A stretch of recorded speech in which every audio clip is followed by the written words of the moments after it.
किस सिंधु घाटी स्थल को मृतकों का टीला के रूप में जाना जाता है? आपके ऑप्शन है मोहनजोदड़ो, हड़प्पा, लोथल या फिर कालीबंगन। देखिए ये साइट जो है वो पाकिस्तान में स्थित है। अब इससे आप दिमाग लगा सकते हैं कहां होगी। तो ये जो है ये है Mohenjodaro. Correct option is option ए। हमने क्वेश्चन को हिंदी और इंग्लिश दोनों में लिख दिया है, जिसको जैसे सुटेबल लगे वो उस हिसाब से देख पढ़ सकता है। अगला क्वेश्चन है, गायत्री मंत्र निम्नलिखित में से किस वेद में मिलता है? ऋग, अथर्व, साम, यजुर। सबसे पुराना वेद है ये चारों में। The correct answer is option A Rigveda. Who was the founder of Maurya empire? Who was the founder of Maurya empire? Maurya साम्राज्य का संस्थापक कौन था? चंद्रगुप्त मौर्य, पुष्यमित्र शुंग, अशोक या फिर बिंदुसार। देखिए घनानंद के द्वारा इन्होंने घनानंद को हराया था। किसके गाइडेंस में? चाणक्य के गाइडेंस में। अब आप दिमाग लगा सकते हैं कौन है, तो ये है चंद्रगुप्त मौर्य जी। अगला क्वेश्चन है, अशोक के शासनकाल के दौरान प्रसिद्ध बौद्ध संगीत कहां आयोजित की गई थी? देखिए मौर्य अंपायर की जो कैपिटल थी उसी में हेल्ड हुई थी। अब कौन सी थी कैपिटल मौर्य साम्राज्य की? तो मौर्य साम्राज्य कैपिटल क्या कश्मीर थी, क्या पाटलिपुत्र थी, क्या राजगीर थी या फिर वैशाली थी? तो मौर्य साम्राज्य की कैपिटल पाटलिपुत्र थी, राजधानी पाटलिपुत्र थी और यहीं पर बौद्ध संगीत का आयोजन हुआ था। अगला क्वेश्चन है, किसे भारत का नेपोलियन कहा जाता है?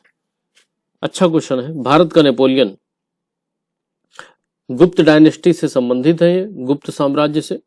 भारत का नेपोलियन कहा जाता था समुद्रगुप्त जी को। अगला क्वेश्चन है, मेहरौली का लौह स्तंभ किसके शासनकाल में बनाया गया था? कनिष्क, चंद्रगुप्त द्वितीय, अकबर या फिर शेरशाह सूरी। तो मेहरौली का लौह स्तंभ चंद्रगुप्त द्वितीय के शासनकाल में बनाया गया था। नियमित मुद्रा जारी करने वाला दिल्ली का पहला सुल्तान कौन था? इल्तुतमिश, कुतुबुद्दीन ऐबक, बलबन या फिर अलाउद्दीन खिलजी। तो ये थे आपके इल्तुतमिश। इन्होंने नियमित मुद्रा जारी करने का काम किया था। बाजार नियंत्रण नीति किसके द्वारा शुरू की गई थी? अलाउद्दीन खिलजी, मोहम्मद बिन तुगलक, सिकंदर लोदी या फिर फिरोज शाह तुगलक। तो बाजार की नियंत्रण नीति अलाउद्दीन खिलजी के द्वारा शुरू की गई थी। पानीपत का प्रथम युद्ध किस वर्ष लड़ा गया था? 1556, 1526, 1761 या फिर 1530। तो पानीपत का जो पहला युद्ध लड़ा गया था वो 1526 में लड़ा गया था, बाबर और इब्राहिम लोदी के बीच में, 1526। The tomb of Akbar, Akbar का मकबरा कहाँ स्थित है? सासाराम, सिकंदरा, लाहौर, काबुल।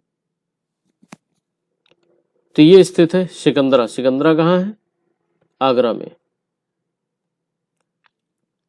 किस सिख गुरु ने खालसा पंथ की स्थापना की थी? खालसा पंथ की स्थापना की थी गुरु गोविंद सिंह ने। किसने की थी? गुरु गोविंद सिंह ने। चलिए अगले क्वेश्चन पर आते हैं। प्लासी का युद्ध किस वर्ष लड़ा गया था? तो आपको पता है प्लासी का युद्ध 23 जून 1757 को लड़ा गया था। बंगाल के प्रथम गवर्नर जनरल कौन थे?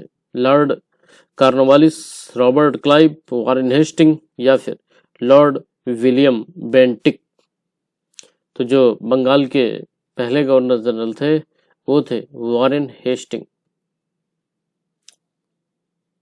अस्थायी बंदोबस्त जिसे परमानेंट सेटलमेंट के नाम से भी जाना जाता है, किसके द्वारा शुरू किया गया था? लॉर्ड वेलेस्ली, कॉर्नवालिस, डलहौजी या फिर हेस्टिंग। तो देखिए अस्थायी बंदोबस्त या परमानेंट सेटलमेंट लॉर्ड कॉर्नवालिस के द्वारा शुरू किया गया था 1793 में।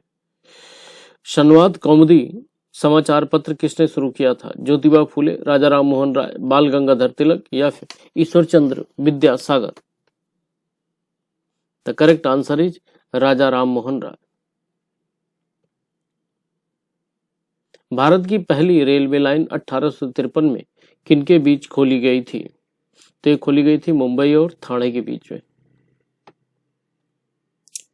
अगला क्वेश्चन है 1857 के विद्रोह के दौरान भारत का गवर्नर जनरल कौन था?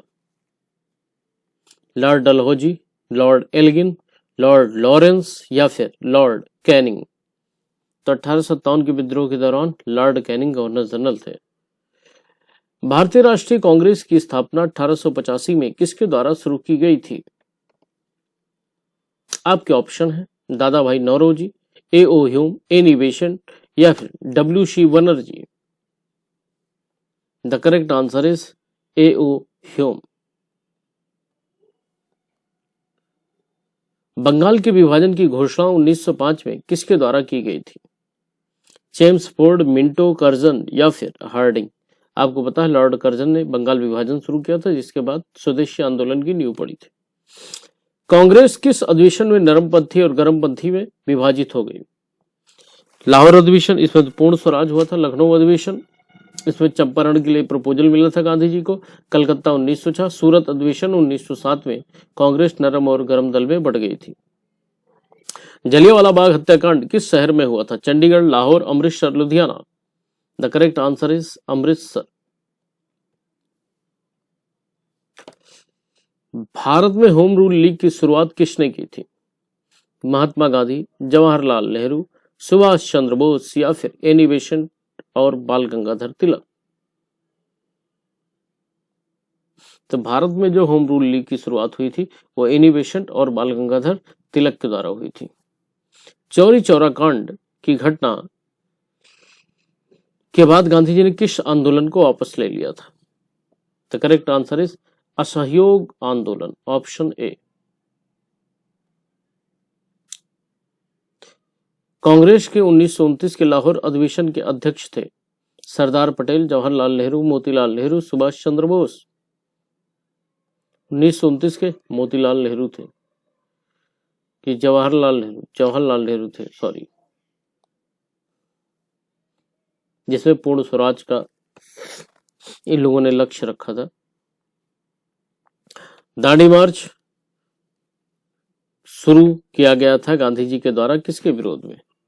रोलेट एक्ट, नमक कर, आप सभी को पता है दांडी मार्च की शुरुआत हुई थी 1930 में और इसको नमक कर के रूप में, साल्ट टैक्स के रूप में जाना गया था।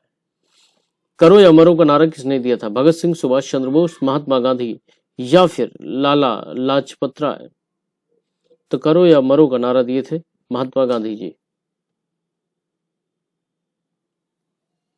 कैबिनेट मिशन भारत कब आया था?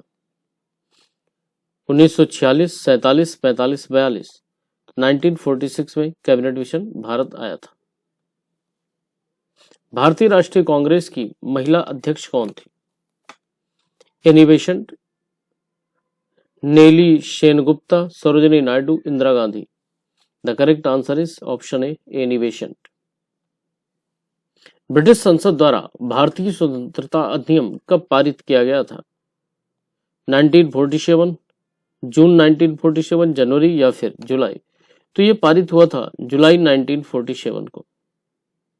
लास्ट क्वेश्चन है हमारा, स्वतंत्र भारत के प्रथम भारतीय गवर्नर जनरल कौन थे? बेटन, डॉक्टर राजेंद्र प्रसाद, सरदार पटेल या फिर C Rajagopalachari? The correct answer is C Rajagopalachari. तो देखिए ये 30 क्वेश्चन की एमसीक्यू है जो केवल आपको 9 मिनट में 30 क्वेश्चन तैयार हो रहे हैं। स्टैटिक जीके के लिए काफी महत्वपूर्ण है और अगली बार से स्लाइड में मैं हर क्वेश्चन को एक्सप्लेन कर दिया करूंगा। Thank you.